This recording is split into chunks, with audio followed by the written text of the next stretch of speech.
नमस्कार। SBT news में आपका स्वागत है। पेश है 15 अप्रैल शुक्रवार दोपहर 3:15 राजस्थान जोधपुर बीकानेर की बड़ी खबरें। अखिल भारतीय कांग्रेस कमेटी की ओर से आजादी की गौरव यात्रा का आज डूंगरपुर जिले में राजस्थान गुजरात सीमा के रतनपुर बॉर्डर पर मुख्यमंत्री अशोक गहलोत, पीसीसी प्रभारी अजय माकन तथा पीसीसी चीफ गोविंद सिंह डोटासरा ने स्वागत किया।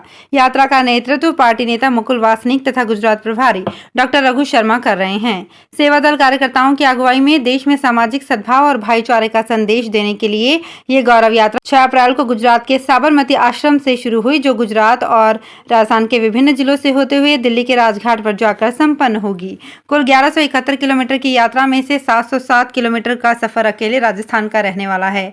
आज यात्रा ने राजस्थान में प्रवेश कर लिया है। अब ये गौरव यात्रा उदयपुर, बांसवाड़ा, नाथद्वारा, ब्यावर और अजमेर व जयपुर जिले में से होकर गुजरेगी। आजादी की गौरव यात्रा के 41 दिनों की यात्रा के दौरान हर दिन 15 किलोमीटर का सफर तय कर रही है। राजस्थान में जिन जिन जिलों से यात्रा गुजरेगी उन जिलों और कस्बों में गहलोत सरकार की फ्लैगशिप योजनाओं और बजट घोषणा का प्रचार प्रसार और नुक्कड़ सभाओं की जिम्मेदारी राजस्थान कांग्रेस सेवा दल उठा रहा है। डीजल इंजनों से चलने वाली ट्रेनों से लंबी दूरी की यात्रा करने वाले यात्रियों से अब अधिक किराया नहीं वसूला जाएगा। रेलवे ने अतिरिक्त सरचार्ज लगाए जाने की किसी योजना का खंडन किया है। भारतीय रेलवे ने बयान जारी कर साफ किया है कि उसकी डीजल से चलने वाली ट्रेनों पर अधिभार लगाने की कोई योजना नहीं है। दरअसल पेट्रोलियम पदार्थों की लगातार बढ़ रही कीमतों के बीच कुछ मीडिया रिपोर्ट्स में दावा किया गया था कि भारतीय रेलवे डीजल से चलने वाली ट्रेनों के टिकटों पर अतिरिक्त शुल्क लगाएगी, जिसके बाद अब रेलवे ने इसका खंडन किया है और कहा है कि ये अटकलें निराधार हैं।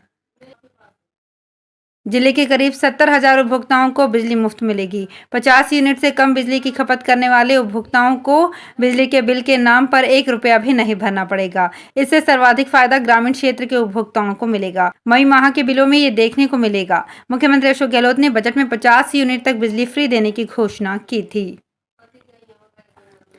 मेहंदीपुर बालाजी धाम में 16 अप्रैल को हनुमान जन्मोत्सव धूमधाम से मनाया जाएगा।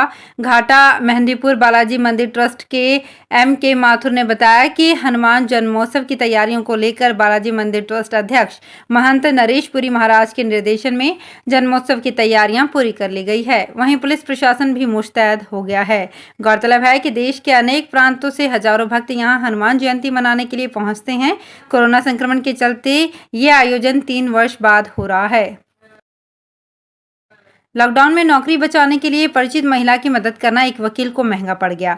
बाद में महिला अजमेर छोड़कर नागौर चली गई। उसने तय समय में लैपटॉप व अन्य सामान नहीं लौटाया। पीड़ित वकील ने आरोपी महिला के खिलाफ सिविल लाइन थाने में मामला दर्ज कराया है। सिविल लाइन अजमेर के वकील चिराग दुआ ने पुलिस को बताया कि लॉकडाउन में उसकी परिचित महिला श्वेता माथुर की नौकरी जाने का खतरा था, इसलिए उसने अपना लैपटॉप श्वेता को दे दिया, परंतु उसने लॉकडाउन हटने के बाद इसे नहीं लौटाया। सवाई माधोपुर के रणथंभौर को यूं तो बाघों की नगरी के नाम से जाना जाता है, लेकिन रणथंभौर माया नगरी के फिल्म निर्माताओं की भी पसंद बनता जा रहा है। पूर्व में भी कई बार रणथंभौर व सवाई माधोपुर में कई फिल्म, धारावाहिकों व शॉर्ट फिल्म की शूटिंग हो चुकी है। 5 दिन पूर्व राज्य सरकार ने बजट में भी प्रदेश के लिए घोषित की गई फिल्म पर्यटन नीति को लागू कर दिया है। ऐसे में अब रणथंभौर सहित पूरे प्रदेश में फिल्म पर्यटन को पंख लगने के आसार हैं।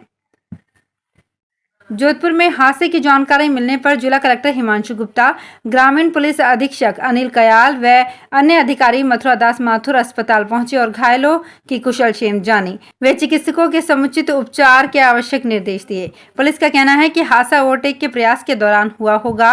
आगे चल रहे ट्रेलर के चालक ने संभवतः अचानक ब्रेक लगा दिए, जिससे पीछे आ रही बोलेरो ट्रेलर में घुस गई। उदयपुर में 15 अप्रैल से एक बार फिर गर्मी के बढ़े हुए तेवर देखने को मिल सकते हैं। मौसम विभाग का अनुमान है कि उदयपुर में एक बार फिर से तेज गर्मी पड़ सकती है। पिछले दिनों शहर में गर्मी से हल्की राहत देखने को मिली थी। इसका अंदाजा शुक्रवार सुबह के तापमान से ही लग गया। उदयपुर में तेजी से बढ़ रही गर्मी का अंदाजा इसी से लगाया जा सकता है कि 2 दिन में सुबह का पारा ही 2.4 डिग्री तक बढ़ गया है। 2 दिन पहले उदयपुर में सुबह का तापमान 19.2 डिग्री सेल्सियस था, जो शुक्रवार को बढ़कर 21.6 डिग्री पर पहुंच गया। विश्व को दया और प्रेम का संदेश देने वाले प्रभु यीशु का पुण्य बलिदान दिवस गुड फ्राइडे मसीही समाज की ओर से शुक्रवार को मनाया गया। इस अवसर पर जोधपुर शहर में कई कार्यक्रमों का आयोजन हुआ। चर्चों में यहां धर्म गुरुओं ने प्रार्थना और आराधना की, वहीं युवाओं ने रक्तदान किया। जोधपुर क्रिश्चियन सोसाइटी की ओर से सरदारपुरा 8वीं डी रोड स्थित सेंट एंड्रयूज हॉल में रक्तदान शिविर का आयोजन किया गया। शिविर में समाज के लोगों ने उत्साह से रक्तदान किया। पाली के लोगों को वाटर ट्रेन का 3 दिन और इंतजार करना होगा। आज आने वाली ट्रेन अब 17 या 18 अप्रैल को जोधपुर से आएगी। प्रशासन और जलदाय विभाग ने पानी को वाटर टैंक में खाली करवाकर घरों तक पहुंचाने की तैयारी कर ली है। पाली के हाउसिंग बोर्ड मार्ग स्थित फिल्टर प्लांट पर पाइप को टैंक से जोड़ा गया है। वहीं रेलवे ट्रैक के निकट नगर परिषद की इलेक्ट्रिक विंग की टीम लाइट लगाई गई है।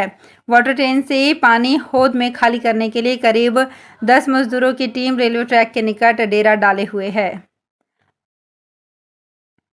जोधपुर में सूरज के तेवर फिर से तेज होने लग गए हैं। शुक्रवार को सुबह से ही तेज धूप ने बेचैनी बढ़ा दी है। सुबह से ही तेज गर्मी थी, जिससे लोग परेशान हुए। लोग बार बार अपने बदन से पसीना पोंछते रहे। दोपहर में तल्ख धूप के चलते लोग अपने अपने तरीके से धूप में बचाव के जतन करते दिखे। घर में पंखी कूलर भी अभी से गर्म हवा फेंकने लग गए हैं। यहाँ दिन के साथ रात का तापमान भी बढ़ रहा है। गाँव से आने वाले लोग भी अपने कामकाज निपटाने के बाद पार्कों में छाया की तलाश में रहते हैं। अब वो दिन दूर नहीं जब दुर्लभ बीमारियों का उपचार करने के लिए छोटे रोबोट मानव मस्तिष्क में भीतर तक जा सकेंगे। कैलिफोर्निया के स्टार्टअप बायोनॉट लैब्स परीक्षण के लिए रोबोट को मानव मस्तिष्क में भेजने की तैयारी कर रहा है। ये परीक्षण सफल रहा तो मानव जीवन में बड़ा बदलाव साबित होगा। इंजेक्शन के माध्यम से काफी छोटे रोबोट को मानव शरीर में पहुंचाया जाएगा। इस रोबोट को जर्मनी के प्रतिष्ठित मैक्स प्लैंक अनुसंधान संस्थान के वैज्ञानिकों की मदद से नियंत्रित किया जाएगा। जोधपुर कमिश्नरेट के रातानाड़ा थाना के अंतर्गत महावीर कॉलोनी में एक सेवानिवृत्त कर्नल की वृद्ध पत्नी के बैंक खाते से अलग अलग समय में 2,80,000 रुपए निकाल लिए गए। पुलिस के अनुसार महावीर कॉलोनी सेक्टर सी के दिवंगत कर्नल की 73 वर्षीय पत्नी की तरफ से ये मामला दर्ज करवाया गया है। उनका रातानाड़ा भाटी चौराहे के पास यूको बैंक में खाता है। बीकानेर में राजस्व वसूली को बढ़ाने और निगम की आर्थिक स्थिति में सुधार की बातें हवाई साबित हो रही हैं। निगम राजस्व वसूली में फिसड्डी साबित हो रहा है। वित्तीय वर्ष 2021-22 के लिए नगर निगम ने नगरीय विकास कर के रूप में 10 करोड़ रुपए की राजस्व वसूली का लक्ष्य तय किया था, लेकिन वित्तीय वर्ष की समाप्ति तक निगम केवल 1 करोड़ 61 लाख रुपए ही राजस्व प्राप्त कर सका है। नगरीय विकास कर की वसूली में निगम पिछले 6 वर्षों में सबसे कम वसूली कर पाया है। वित्तीय वर्ष में निगम महज 1 करोड़ 61 लाख रुपए नगरीय विकास कर के रूप में वसूल पाया है। जोधपुर में चौपासनी हाउसिंग बोर्ड थाना के अंतर्गत पाल रोड पर प्रभु पाशर्वनाथ नगर में मकान सूना छोड़ना एक व्यक्ति के लिए भारी पड़ गया। चोरों ने सूने मकान के ताले तोड़कर लाखों रुपए के सोने व चांदी के आभूषण और 2 लाख रुपए चुरा लिए। पुलिस के अनुसार मूलतः ओसिया तहसील में भेड़ गांव प्रभु पाशर्वनाथ नगर के गोवर्धन राम जाट परिवार सहित गांव गए थे। पीछे मकान में कोई नहीं था। इसका फायदा उठाकर चोरों ने लॉकर का ताला तोड़कर उसमें रखे 30 तोला सोना, 12 तोला चांदी और 2 लाख रुपए और कुछ महत्वपूर्ण दस्तावेज चुरा लिए। सोने के आभूषण की कीमत 16 लाख रुपए से अधिक बताई गई है। तो फिलहाल इस बुलेटिन में इतना ही। फिर हाजिर होंगे कुछ और बड़ी खबरों के साथ। एसबीटी न्यूज के और भी वीडियोस को देखने के लिए हमारे चैनल को सब्सक्राइब करें और नोटिफिकेशन पाने के लिए बेल आइकन को प्रेस करें।